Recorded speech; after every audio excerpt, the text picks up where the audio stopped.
Colorado Territory, early spring of 1871. The wind dragged dust across the plains, and the sun bore down like it had something to prove. Wesley Ellard was riding back from a 3-day cattle check when he saw something that made him pull his horse to a dead stop. A woman, barefoot, holding a child on each hip, was walking the edge of the dry creek. Her dress was torn at the hem, her hair tangled, and her feet red and raw from the gravel. He nudged his horse forward slowly. "Ma'am." His voice came low, careful. "You all right?" The woman turned, lifting her chin. Her eyes were sharp despite the dirt on her face. "We're not looking for trouble." "I can see you're not," Wesley said. "Where you coming from?" She looked down at the boy on her left hip, no older than 5. The girl on her right was maybe 7, her cheek pressed against her mother's shoulder, too tired to lift her head. "We left Stillwater. Been walking 4 days. The wagon broke down outside of Deer Ridge. My husband." She hesitated, jaw tightening. "He left us there. Took the horse and said he'd bring help." Wesley's hand curled on the reins. "He never came back." "No," she said, steady now. "He didn't." He dismounted slowly, holding the reins in one hand. "My name's Wesley Ellard. I've got a ranch about 5 miles west. You and the little ones come with me. I got food, water, and a roof. You'll be safe there." "I don't take charity," the woman said. "It ain't charity," Wesley replied. "It's decency." She looked at him a long moment, then nodded once. Olive Ashby. My boy's name is Levi. My daughter's Lark." "Pleasure to meet you, Miss Ashby." He offered a small smile, then gently took off his hat, setting it over his chest. "You got no shoes," he said softly. "They broke apart the first day," she said. Wesley looked down at her bleeding feet, then back at her. "You'll walk with me from now on," he said. "No more of this on your own." She blinked, something shifting behind her eyes. But she nodded again. He lifted the children one by one, setting them gently on his saddle. Then he turned to Olive and offered his hand. She hesitated before placing hers in his, and he helped her up behind the children. They were too tired to speak, leaning against each other, the girl already asleep. Wesley walked, leading the horse step by step through the prairie. The sun dropped behind a ridge, casting a gold rim over the hills. He did not speak again. He just walked beside her. By the time they reached his ranch, the sky was dusky purple. His home was small but sturdy, a 2-room log house with a barn and a chicken shed behind it. He opened the door and carried both children inside, laying them gently on the cot near the hearth. "Sit," he said to Olive, motioning to the chair by the fire. "I'll bring water." She sat without arguing. He brought a basin and a cloth, kneeling in front of her. Her feet were cracked, bleeding, and raw. She started to pull back, but he shook his head. "Let me," he said. She stayed still while he dipped the cloth, wrung it out, and started gently wiping the dirt and blood away. She winced once, but did not complain. "I got some salve," he said. "It's for horses, but it helps." "Thank you," she said quietly. "You do not have to thank me." He wrapped her feet in clean cloth and helped her to the cot beside her children. "You all get some sleep. I will be just outside." She caught his hand before he could step away. "You do not even know me." He met her eyes. "I know enough." That night, Wesley slept in the barn. 3 days passed. Olive stayed quiet, helping where she could. She cooked simple meals, scrubbed the children's clothes, and tended to a small garden Wesley had barely touched in 2 years. She never asked for anything.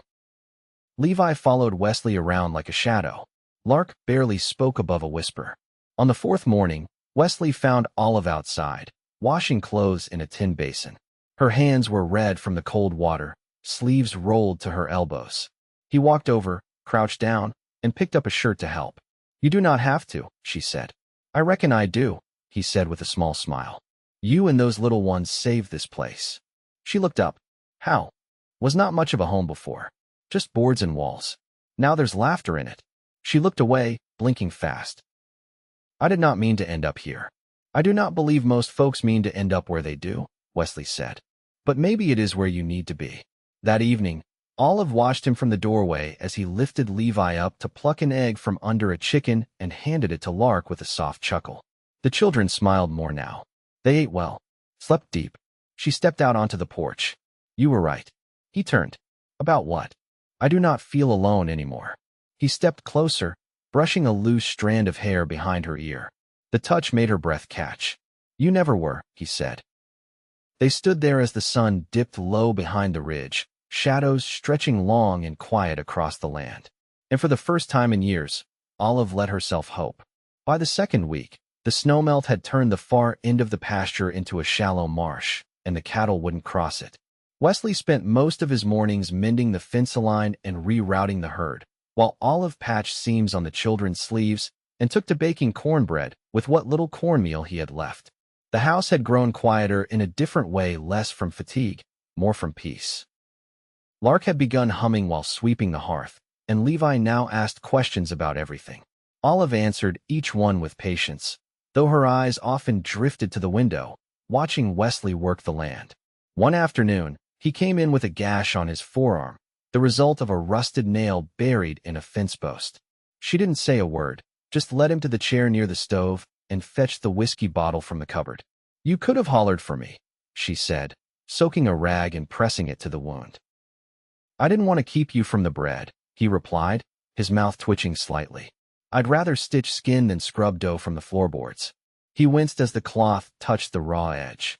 "You done this before?" Levi split his scalp falling from a hayloft 2 winters ago. I had to hold him still with a knee on his chest. Wesley's brows lifted. "I believe I'd rather be patched by you than any doctor in town." She didn't answer, but her hands were steady. After binding the arm with a strip torn from one of her petticoats, she rinsed the cloth and hung it by the fire. "You should rest that arm," she said. "It's my left. I'll manage." She hesitated, then turned to him. "Will you let me take the wagon into town tomorrow?" He studied her face. "What for?" "We're down to flour and beans. I can trade some stitching for supplies." "I'll take you," he said. "No sense sending you alone." Olive's jaw set. "I can handle myself." "I don't doubt that," he said gently. "But I've seen the way the storekeep looks when a woman walks in without a man beside her. You'll get twice as much with half the trouble if I stand behind you." She folded her arms, thinking, then nodded once. "We leave early." The next morning was gray and windless. Olive wore a borrowed coat of Wesley's, cinched tight with a length of twine. Lark and Levi stayed with Mrs. Callahan, the widow who lived up the ridge and owed Wesley a favor for helping her dig a root cellar the previous fall. The wagon jostled over rutted tracks as they made their way into town. Olive sat straight-backed, hands folded in her lap. Wesley watched the road but glanced at her often, noting how she kept her gaze forward, even as townsfolk turned to look. At the mercantile, she moved through the shelves with quiet purpose, examining bolts of cloth and weighing sacks of meal. When the storekeep leaned too close, Wesley stepped beside her without a word. Olive didn't even look up. She simply handed over the fabric and said, 3 shirts. Hand-stitched. I'll bring them next week." Back at the wagon, she climbed up herself, settling beside him. As the horses pulled them homeward, she exhaled slowly. "I should have married a man like you," she said, eyes fixed on the horizon. Wesley's hands tightened on the reins. "What kind of man's that? One who doesn't mistake silence for weakness, or strength for cruelty." He didn't answer right away. The sky was softening to dusk, and the prairie rolled out in long shadows. "I was engaged once," he said finally. "She left before the harvest. Said there wasn't enough of me in the world I'd built." Olive turned to him then. She was wrong. He met her eyes, and something passed between them unspoken, but understood. When they reached the ranch, the children ran to meet them, arms full of dandelions and dirt. Olive knelt to hug them, pressing her face into their hair. Wesley busied himself unhitching the wagon, though his gaze kept drifting toward the porch. That night, after the children were asleep, Olive stepped outside. The stars were clear, and the air smelled of earth and old pine. Wesley was seated on the steps, carving a sliver of wood into a thin, curved shape. "What are you making?" she asked. "Bow for Levi." "He's been picking up sticks like they're rifles." She sat beside him, folding her hands. "You don't have to do all this." "I know." They sat in silence. After a while, she leaned her head against his shoulder. He didn't move. "You're the first man I've trusted since I was 16, she whispered. He set the carving knife down and took her hand, fingers rough but sure. "You'll never walk alone again, Olive." She nodded once, eyes closed. And together, they listened to the wind move through the grass quiet, steady, and full of promise. The April rains came late that year, soft and steady over the hills, soaking the soil until the scent of wet cedar drifted through every crack in the cabin walls. Wesley had started sleeping inside, by quiet agreement. He took the corner cot near the stove, leaving the bed for Olive and the children, though neither of them mentioned the shift aloud. One morning, as a steady drizzle fell over the porch, Olive stood beside the table, stitching a patch onto Lark's skirt.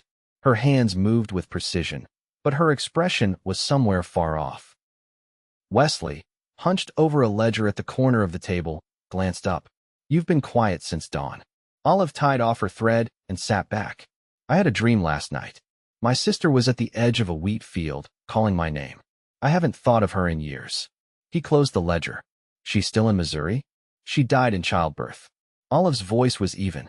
"3 winters before we left. Her husband sent a letter, but it came months after. I never answered it." Wesley didn't press. He reached for the tin pot on the stove and poured 2 mugs of coffee, sliding one across the table. "You ever think of going back east?" Olive held the warm mug in both hands, her eyes steady on him. "Not once since I stepped off that wagon. There's nothing there but graves and silence that doesn't mean anything." The rain picked up, a soft drumming on the roof. Wesley leaned back in his chair, watching her. "I've got a neighbor down toward Red Pine. He's got a clearing full of wild plum trees. Says I can dig a few saplings before the soil sets." Olive tilted her head. "You want plums? I want something that comes back every spring." She didn't look away. "Then we should plant them." That afternoon, Wesley hitched the wagon and rode with her down to Red Pine. The children stayed with Mrs. Callahan again, who had taken to teaching Lark how to sew buttons. The road was slick with mud, and Olive hadn't spoken much since they left the house. As they reached the clearing, Wesley jumped down to help her, boots sinking into the soft ground. The plum trees were just beginning to bud, their limbs spindly and pale. He handed her a spade. "You can pick the ones." She walked among the trees without speaking, then paused before one with a split trunk and a crooked lean. "This one." Wesley raised an eyebrow. "You sure? It's lived through something." She pressed a hand to the bark. "It'll survive again." They dug in silence, the sound of the spade cutting soil the only noise between them. By the time they loaded the saplings into the wagon, Olive had mud on her sleeves and a streak across her cheek. Wesley reached to brush it away, but stopped just short. She noticed. "You can," she said softly. He let his fingers touch her face, slow and careful. Her eyes closed for a breath. Back at the ranch, they planted the trees behind the barn, near the fence that faced the river curve. Olive knelt beside the last one, pressing the earth around the roots with her bare hands. Wesley stood beside her, watching. Would have been easy to leave that tree behind. Olive looked up. "I don't leave what still has life in it." That night, she didn't go to bed right away. The children were asleep, curled together under the quilt. Wesley sat by the fire, turning the pages of a weathered book without really reading. Olive sat down beside him. "Do you want me here?" Her voice was quiet, but there was no fear in it. He folded the book shut. "Every day since you walked out of that dry creek." She leaned closer. "Then let's stop pretending I'm only passing through." He stood, offering his hand. She took it. They walked to the bed together, the air filled with the scent of rain and ashwood. He held her as she lay down, careful and sure. Her head rested on his chest, and for the first time, there was no space left between them. Outside, the plum trees stood in the darkness, roots taking hold. By late May, the lilacs along the edge of the property had bloomed in thick, fragrant clusters, their scent drifting across the yard with every warm wind. The children spent their mornings pulling weeds from the garden rows, their hands stained with soil and laughter carrying over the fence line. Olive had begun rising with the first light, her days steady with work that grew more purposeful. She mended the chicken wire, boiled soap with lye and ash, and bartered eggs for salt through the traveling peddler who came by once a week. There was no rush in the way she moved, but no hesitation either. Wesley was fencing the east pasture when he found her watching him from the rise above the creek.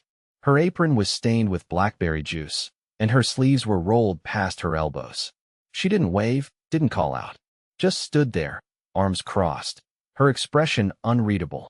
When he came up the slope, she didn't step back. "I've been thinking," she said, brushing a strand of hair behind her ear with a finger still tinged purple. Is it something I should be worried about? His voice was light, but there was a steadiness behind it now that hadn't been there weeks ago. I want to buy the land behind the barn, she said. He blinked. Buy it. We've got hens, a garden, and those plum trees. I want space to raise goats. Maybe a few sheep once we've got fencing for them. I could do it myself, but I'd rather do it beside someone who doesn't expect me to ask permission. He studied her, the way she stood so solid on the slope, chin lifted, hands calloused from work she never complained about. You can have whatever land you want here, Olive. I don't want it given, she said. I want to build something that can't be taken away just because a man changes his mind. He nodded slowly. Then we'll draw up papers. Proper ones. With your name beside mine. She looked at him for a long moment, then reached forward and took his hand. I meant us too, she said, voice low. Not just the land. Wesley's grip tightened lightly around hers. I know. They stood in silence, the wind pressing the grass flat around them. That evening, Lark asked Olive if they would stay forever.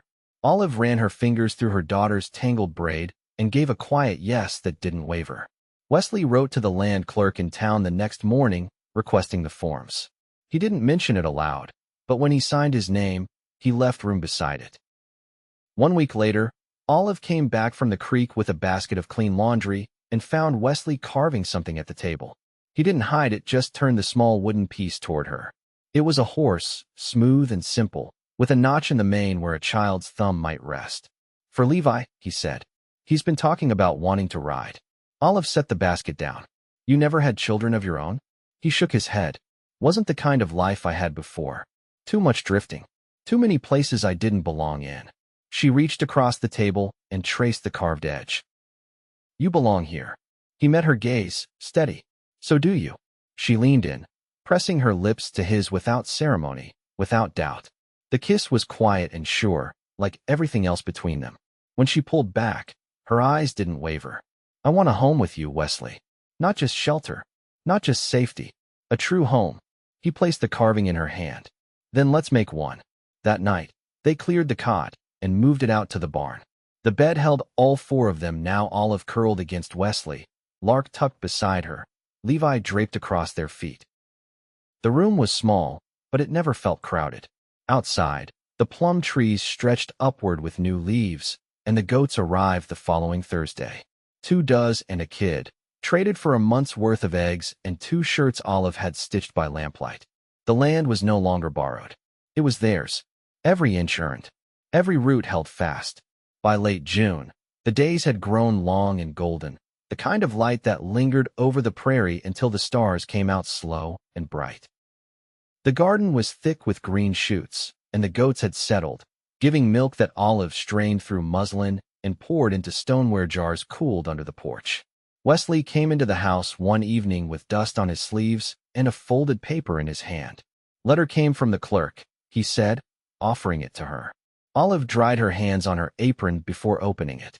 Her eyes scanned the page, then stopped. They recorded my name first, she said quietly. I asked them to, Wesley replied. You're the one who built the roots here. She looked up, her mouth parting in something soft and surprised. You sure of that? You were the one who stayed, Olive. That's what makes a thing real. She folded the paper and set it on the shelf beside the cookpot. Then I suppose it's real now. Later that week, a traveling preacher came through on his way to Fort Garland. He stopped for a night, slept in the barn, and shared coffee at the table. His hands were weathered and red with sun, and when he asked, Olive didn't hesitate. If you've got a Bible and a voice, we've got our vows ready. They didn't dress up for it. Olive wore her best calico. Wesley wore his cleanest shirt and a pair of boots polished with lard. Lark held a bouquet of wild mustard flowers, and Levi stood beside her with a carved stick he insisted was ceremonial. The preacher read from the Book of Ruth, and Olive listened with her chin high, her fingers laced through Wesley's. When they spoke their promises, they did so without trembling. Afterward, Olive baked a pie from the last of the dried apples, and Wesley brought out the jug of blackberry cordial he'd bartered for 2 spools of thread. As the sun dipped low behind the barn, Olive leaned into him, her head resting just beneath his jaw. You ever think this was where you'd end up? She asked. No, he said, his voice steady. but I can't imagine anywhere else. They didn't leave the porch until the sky turned velvet and the children were asleep inside, curled on the braided rug near the hearth. Olive took his hand and led him in, her steps quiet but sure. By late summer, the goats had kidded, and Lark was learning to card wool. Levi spent his mornings with Wesley, learning to hold a hammer and count fence rails. Olive had started keeping a journal, writing by lamplight after everyone else had gone to bed. She didn't write about the past, only the days they were living now. One evening, as the last of the corn was being laid up in sacks, Olive paused mid-task, her hand over her stomach. Wesley noticed the stillness. Something wrong. She blinked, then smiled faintly. No, just something new. He watched her carefully. You sure? She reached for his hand and placed it gently over her belly. Yes. He didn't speak, but his fingers curled over hers, firm and warm. That winter, they kept the stove burning and the windows shuttered. Snow piled thick against the cabin walls, but the house stayed full of warmth. Lark kept a journal of her own now, drawing sketches of the animals and writing small lines of poetry beside them. Levi carved toy animals for the new baby, each one smoother than the last. Olive's belly grew round, and Wesley never let her lift anything heavier than a kettle. He made her a rocking chair from cedar, sanded smooth with beeswax, and placed it near the hearth. When the child came in early March, it was a girl, born in the quiet hours before dawn. Olive held her close, breathless and damp with sweat, and Wesley knelt beside them, his hand cupping the baby's back. We'll call her May, Olive said, for the way things begin. Wesley nodded, brushing a thumb over the baby's cheek. She'll know she was wanted. Spring returned with soft winds and green shoots. The plum trees bloomed in pale pink, and the goats grazed near the fence where Olive had planted sweetgrass. Wesley cleared more land for the sheep, and Olive began teaching Lark how to dip candles. By the third year, the house had been expanded, one room added to the west side with a window that caught the sunrise. May took her first steps across the porch, arms outstretched toward Levi, who caught her with a wide grin. Lark was nearly grown, her hair pinned up in careful twists, her hands steady on a sewing needle. One evening, as the lanterns flickered low and the children slept soundly, Wesley took Olive's hand and held it against his chest. I never thought I'd have this, he said. Not just a place, a whole life. Olive smiled, her eyes soft in the lamplight. We built it. Every bit. He leaned in, kissed her slow, the kind of kiss that held years behind it and years still ahead. She rested her forehead against his, and they stayed there as the wind moved gently through the shutters, the house quiet except for the rhythm of their breathing. Nothing was missing, nothing undone. Just a home, a life, a love that held.